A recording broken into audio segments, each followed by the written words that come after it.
Islamic society of নারায়ণগঞ্জের ইফতার মাহফিল অনুষ্ঠিত হয়েছে ২৬শে মার্চ বিকেলে শহরের আলম খান রোড এলাকায় ইসলামিক সোসাইটি ভবনে এই ইফতার মাহফিল অনুষ্ঠিত হয়।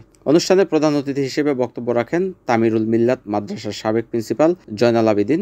এ সময় তিনি তার বক্তব্যে বলেন, রমজান আমাদের জন্য যে বার্তা নিয়ে এসেছে আমরা তা কতটুকু অর্জন করতে পারলাম, নিজেকে নিজে প্রশ্ন করলেই তার উত্তর পেয়ে যাব।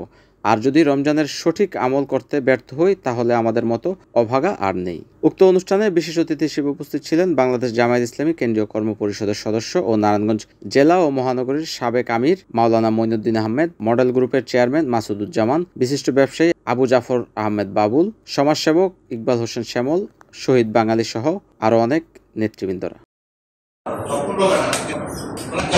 নারায়ণগঞ্জের মতো জায়গায় একটা আদর্শ মহিলা মাদ্রাসা হবে, সেটার মধ্যে ইচ্ছেটাকে আপনি শিখিতে হবে।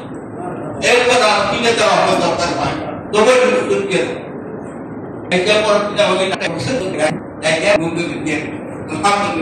মনে করেন উনি এসেছিলেন ৩ বছর আগে, উনি মারা গেছেন।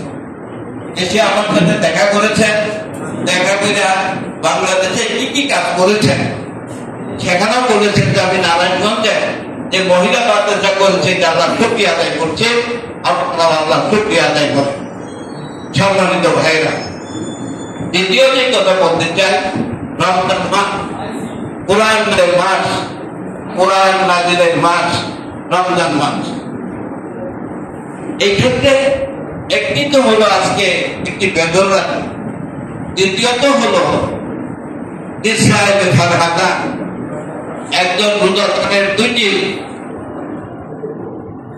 দুইটা খুশির সংবাদ আছে, দুইটি শুভ খুশির সংবাদ আল্লাহ নতুন বলে দিয়েছেন। ফারহাতুন ইনদালি ফিতরিহি ওয়া ফারহাতুন ইনদালি গায়রি রাব্বিহি। একটা খুশি হলো বান্দা যখন ইফতার করবে, সারাদিন রোজা রেখে সেই ইফতারের সময় একটি খুশির খবর আছে তার। দ্বিতীয় খুশির খবর হলো যখন আল্লাহর সাথে তার সাক্ষাৎ হবে, এইটা হলো আরেকটি খুশি। আপনারা নিশ্চয় জানেন যে আল্লাহ রাসূল সাল্লাল্লাহু আলাইহি ওয়াসাল্লাম মানুষকে 2টা শুভ সংবাদ দিয়েছেন। একটা শুভ সংবাদ হলো ইফতারের। NAN TV, Narayanganj.